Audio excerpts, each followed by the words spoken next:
여러분, 요즘 아이들이 자기들끼리 어떤 대화를 나누는지 궁금하지 않으십니까? 여러 대화가 있지만 요즘 아이들이 나누는 대화 중에 이런 대화가 있다고 합니다. 우리 아빠는 말이야, 전혀 노력을 안 해. 전혀 나아질 기미가 보이지 않아. 그래서 난 희망이 없는 것 같아. 얘들도 흑수저론을 신봉하고 있는 자들입니다. 그러니까 아버지가 희망이 없으니 자기는 더더욱 희망이 없다. 모든 핑계를 요즘은 아버지에게 돌린답니다. 이미 내게 주어진 부모의 능력이나 환경에 따라서 내 미래가 결정된다면 이런 불합리한 일이 어디에 있겠습니까? 태어나면서부터 내 모든 가능성이 정해지고 서열이 정해지고 미래가 정해진다면 그건 억울한 일입니다. 그러나 우리 하나님은 그렇게 말씀하지 않으십니다. 하나님은 자신을 공평하신 하나님이라 그렇게 말씀하십니다. 차별이 없는 하나님이시라고 말씀하십니다. 예수님이 이 땅에 태어나실 때 천사가 부른 노래 가운데, 천사가 선포한 내용 가운데 이런 내용이 있습니다. 누가복음 2장 10절 말씀, 다 같이요. 천사가 이르되 무서워하지 말라, 보라 내가 온 백성에게 미칠 큰 기쁨의 좋은 소식을 너희에게 전하노라. 아멘. 복음은 모든 믿는 자들에게 미치는 큰 기쁨의 좋은 소식입니다. 차별 없이 모든 사람에게 미쳐야 그게 복음이죠. 만약에 특별한 부류의 사람들에게만 이 소식이 해당된다면 복음이 아닙니다. 다윗은 그것을 믿었습니다. 원래 다윗도 가만히 보면 흑수저입니다. 목동이 되었습니다. 가능성이 전혀 없는 사람이었습니다. 평생 짐승들과 함께 먹고 자고 살 가능성이 99%. 그런데 하나님 긍휼하심으로 왕이 되었습니다. 그에게 하나님이 찾아오셨고 그를 기름 부어 세워주셨습니다. 다윗은 이 사실을 잘 알고 있는 사람이었습니다. 자기가 성전 짓고 싶었지만 자기 아들 때에 짓도록 하나님이 말씀하셨습니다. 기꺼이 받아들입니다. 자기 아들 솔로몬 때 세워질 성전을 바라보면서 제사장과 레위인 조직을 재정비했습니다. 성전이 세워지기 전에는 각각 마음대로 예배했고 제사장들도 나름대로 흩어져서 사역을 했습니다. 다윗은 그들 모두를 모이게 했습니다. 그리고 아주 공평하고 질서 있게 일할 수 있도록 기회를 주었습니다. 성장의 의미는 그런 것입니다. 다 함께 모여야 합니다. 마음이 모아지고 지혜가 모아지고 힘이 모아지는 것, 그걸 성장이라고 말합니다. 그리고 순서대로 질서 있게 공평하게 운영되는 것을 또한 성장이라고 말합니다. 다윗이 말하는 이 성장, 다윗이 꿈꾸었던 이 성장이 오늘 우리의 삶과 우리의 교회 가운데 이루어지는 은혜가 함께 하시기를 바랍니다. 공평하신 하나님, 그 하나님 우리의 삶에 주시는 원리가 있습니다. 그것은 바로 제비 뽑는 원리입니다. 제비 뽑아, 그렇게 주님이 말씀하시죠. 5절 말씀 우리 다 같이 읽겠습니다. 이에 제비 뽑아 피차에 차등이 없이 나누었으니 이는 성전의 일을 다스리는 자와 하나님의 일을 다스리는 자가 엘르아살의 자손 중에도 있고 이다말의 자손 중에도 있음이라. 아멘. 제비 뽑는다고 하는 의미가 뭘까요? 그건 하나님께 내 모든 결정을 맡긴다, 이 뜻이 바로 제비 뽑는다는 뜻입니다. 교회의 모든 것은 다 하나님이 정하십니다. 일꾼도 하나님이 세우십니다. 사람이 선택하는 것처럼 보이지만 사실은 하나님이 선택하십니다. 내 인생의 순서도 마찬가지죠. 하나님이 정하십니다. 빠르다고 좋은 것이 아닙니다. 인생의 3재 가운데 첫 번째 재앙이 뭔지 아십니까? 빠른 출세, 그게 재앙이랍니다. 왜? 빨리 출세하면요 굉장히 교만해집니다. 잘못될 가능성이 아주 높습니다. 빠르다고 좋은 게 아닙니다. 늦다고 나쁜 것이 아닙니다. 빨리 진행된다고 기뻐할 것 하나도 없고 너무 천천히 진행된다고 불평할 것도 아닙니다. 하나님이 제비를 다 결정하시기 때문입니다. 주님 말씀하죠. 잠언 16장 33절 말씀 다 같이요. 제비는 사람이 뽑으나 모든 일을 작정하기는 여호와께 있느니라. 아멘. 이것을 하나님 말씀으로 믿으시는 분 아멘. 그렇습니다. 내가 뽑지만 사실은 결정은 다 하나님이 하십니다. 중국의 송나라 시대에 저공이라는 사람이 있었습니다. 이 저공은 원숭이를 키웠다고 합니다.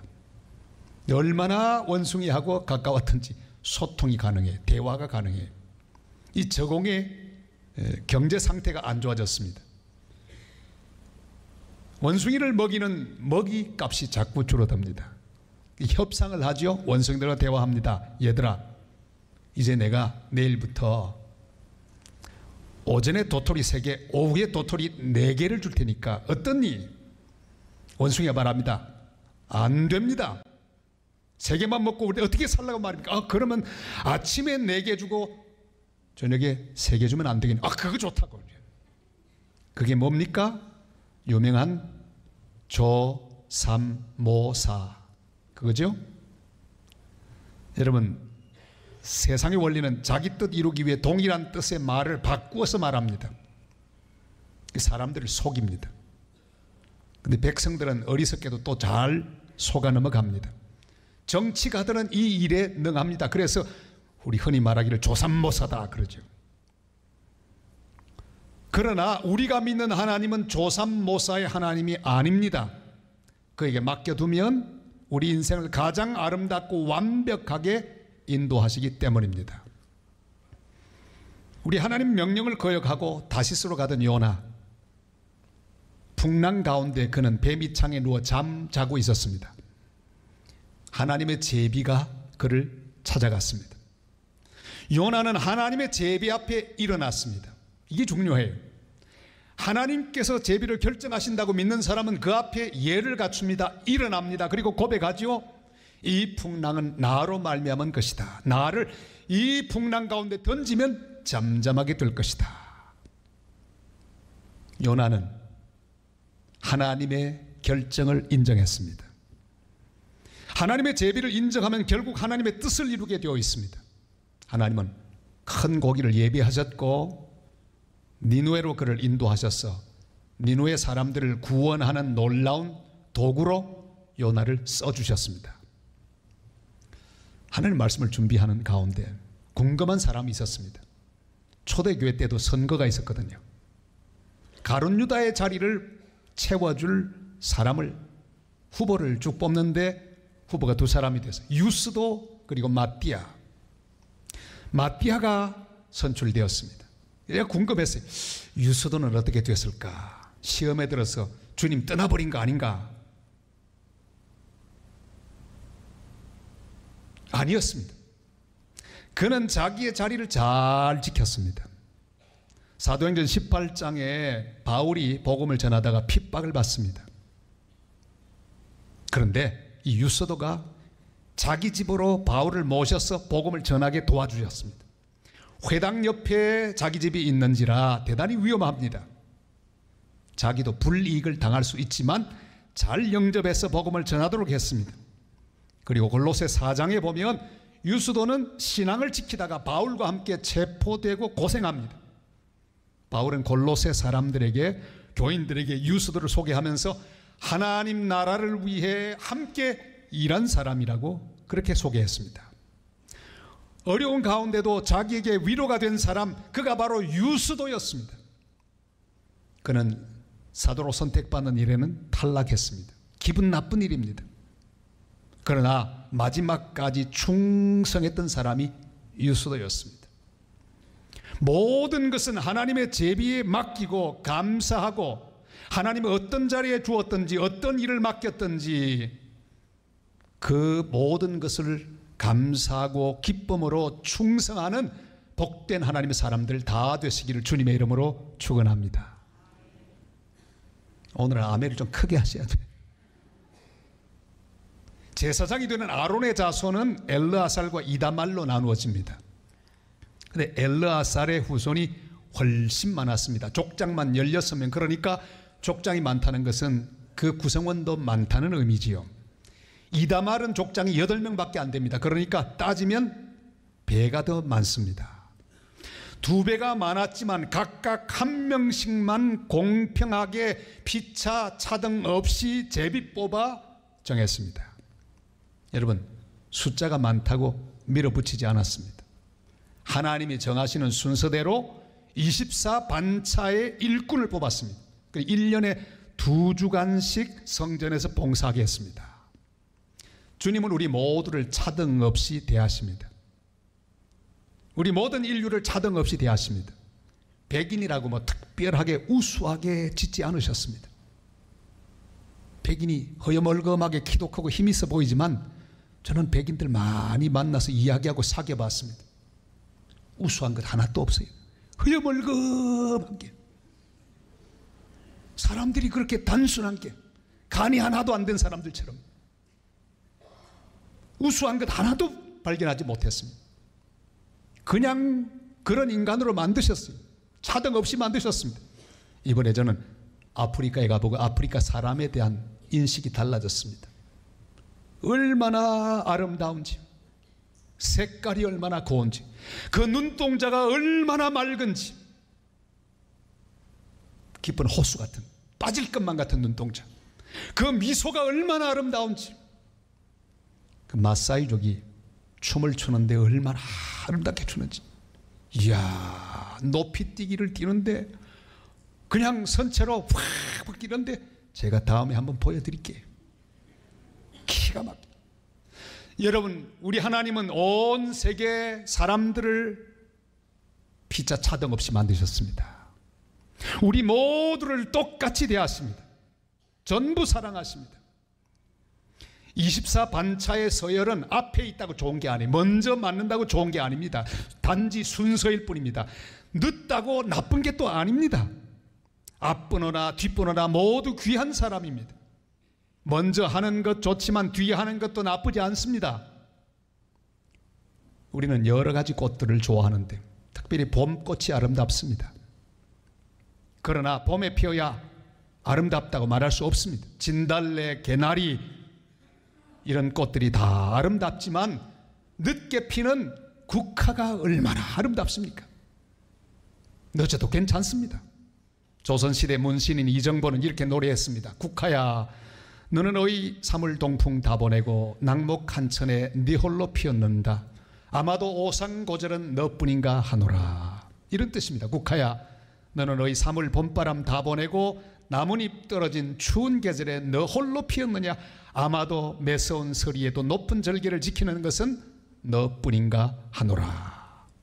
여러분, 순번이 일찍 돌아오는 인생이 있습니다. 그걸 성공이라고 말하지 마시기를 바랍니다. 남들보다 좀 빨리 가는 사람이 있습니다. 남들보다 더 높이 올라가는 사람이 있습니다. 그렇지만 늦게 피는 아름다운 국화 같은 인생도 있습니다. 순번은 하나님이 정하십니다. 늦었다고 불평할 일이 아닙니다. 늦게 피었다고 원망할 일이 아닙니다. 하나님이 정하시는 내 인생의 반차를 믿어야 합니다. 아프리카 케냐 초원에서 누 떼를 만났습니다. 찍었죠.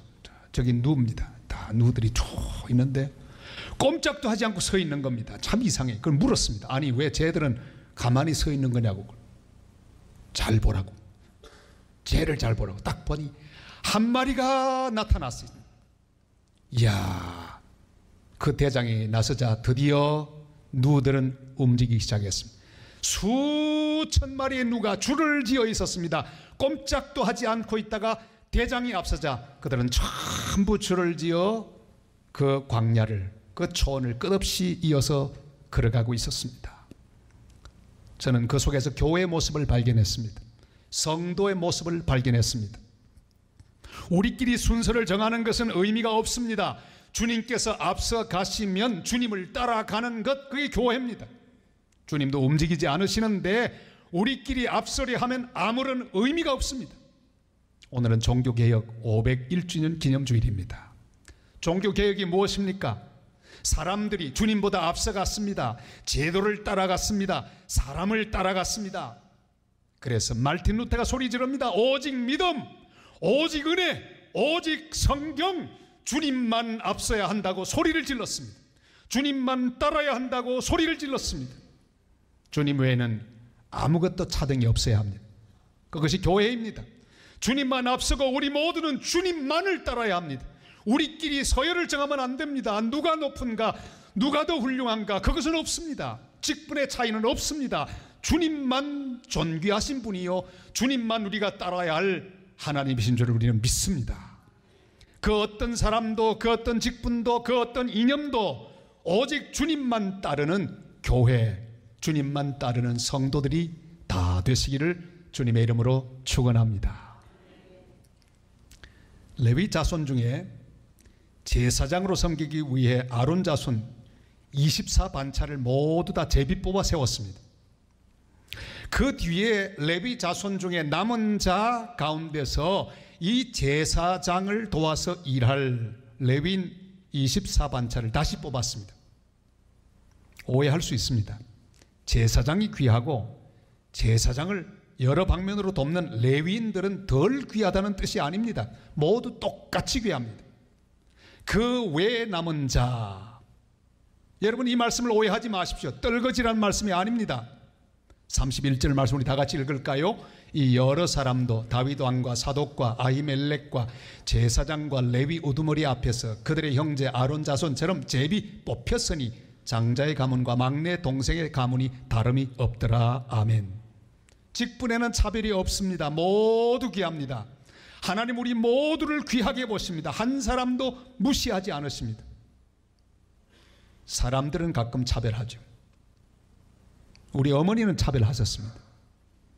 우리 어머니 항상 하는 말이, 얘야 손가락 10손가락 다 깨물어 안 아픈 손가락이 어디 있냐, 니나 형이나 똑같다. 그러지만 제가 볼 땐 틀림없이 차별하셨어요. 어머니 돌아가신 지 이제 한 8년 되는데 천국에서 만나도 내가 말할 수 있습니다. 차별하셨어요. 형님 먼저 챙겼어요. 더 많이 챙겼어요. 저는 조금만 챙겼어요. 그래도 그 정도만 해도 충분히 먹고 살 수는 있죠. 챙겨주셨기 때문에, 사랑해 주셨기 때문에. 그러나 여러분, 우리 하나님은요 전혀 차별이 없습니다. 똑같이 사랑하십니다. 우리는 이 땅을 살면서 이런 불평을 하고 살 때가 있습니다. 왜 내 순서는 없냐, 내 이름은 왜 없냐, 왜 나를 무시하냐. 하나님 앞에서는 이런 말을 할 수 없습니다. 모두 다 기억하시기 때문입니다. 차별이 없기 때문입니다. 주님께서 순서를 정하셨으니 순서대로 가면 됩니다. 기다리다가 순서되면 일하면 됩니다. 앞서면 앞서는 대로 교만하지 말고, 뒤처지면 뒤처는 대로 낙심하지 말고 우리 주님 앞에 충성을 다하여 일할 것밖에 없습니다. 먼저 뽑히고 남은 자를 세상에서는 떨거지라고 합니다. 그러나 하나님은 레위 자손 중에 남은 자라고 하십니다. 주님은 남은 자에게도 똑같은 관심을 가지고 계십니다. 먼저 된 자가 나중되고 나중된 자가 먼저 되는 영적 원리를 우리 주님은 말씀해 주셨습니다. 요한복음 5장에는 베데스다 연못가에 누워있는 많은 군상들이 있습니다. 병자들이 있습니다. 물의 동함을 기다리는 병자들, 서로 좋은 위치를 차지하고 물이 동할 때 먼저 뛰어 들어가려고 애를 쓰는 그런 병자들이 모여 있습니다. 그 가운데 제일 나쁜 자리에 있는 38년 된 병자가 있습니다. 경쟁에서 가장 뒤처진 자, 탈락한 자, 그야말로 떨거지입니다. 그런데 놀라운 일이 벌어집니다. 바로 그 떨거지 앞에 주님이 서셨습니다. 그리고 말씀합니다. 일어나 네 자리를 들고 걸어가라. 그 병자는 바로 나와서 자리를 들고 걸어갔습니다. 가장 가능성 없던 자였는데, 꼴등이었는데 주님 앞에 섰을 때 그는 당당히 1등이 되었습니다. 사랑하는 성도 여러분, 우리가 주님을 만나면, 주님 앞에 서기만 하면 우리는 주님의 손에 붙들려 주님과 더불어 함께 1등 같은 영광의 삶을 살 수 있을 것입니다. 사랑하는 여러분, 하나님은 공평하십니다. 모두에게 같은 기회를 주십니다. 장자와 막내의 차이도 없습니다. 출신 성분의 차별도 없습니다. 우리 인생의 제비는 하나님께서 결정하십니다. 순서는 하나님께서 정하십니다. 제사장도 귀하고 레위인도 귀합니다. 먼저 부름받은 자도 귀하고 늦게 부름받은 자도 귀합니다. 모태신앙도 귀하고 늦게 자기 혼자 먼저 주님 앞 부름받은 자도 귀합니다. 꼭 공평하신 하나님 관심은 그게 아닙니다. 순서에는 관심이 없습니다. 그 직위의 중요성에도 관심이 없습니다. 빨리빨리 하는 것도 관심이 없습니다. 빨리빨리 해보았자 좋을 것 하나도 없습니다. 주님의 관심은 뭡니까? 맡겨주신 일에 충성을 다하고 제때에 맞게 빠지지 않게 충성하는 게 중요합니다. 정말 문제가 하나도 없이 행복해 보이는 사람 쑥 들어가 보면요, 다른 사람이 알지 못하는 엄청난 아픔, 그림자가 거기 또 있는 거예요. 똑같더라고요. 너무너무 어려워 보이는 사람 깊이 들어가면 다른 사람이 가지지 못한 보배를 가지고 있는 것을 보았습니다. 여러분, 특별히 잘 풀리는 사람도 없고 특별히 망해가는 사람도 없습니다. 공평하신 하나님, 균등하게 우리 한 사람 한 사람을 다 같이 같은 사랑으로 우리를 대하여 주십니다. 고통이 많은 사람에게 하나님의 은혜와 위로가 더 큽니다. 우리 하나님은 균등하게 하시는 하나님이십니다. 사랑하는 여러분, 차등 없이 우리를 부르시고 사용하시는 하나님, 그 하나님을 인정하고 믿으시기를 바랍니다. 그는 우리에게 사명을 맡겨주십니다.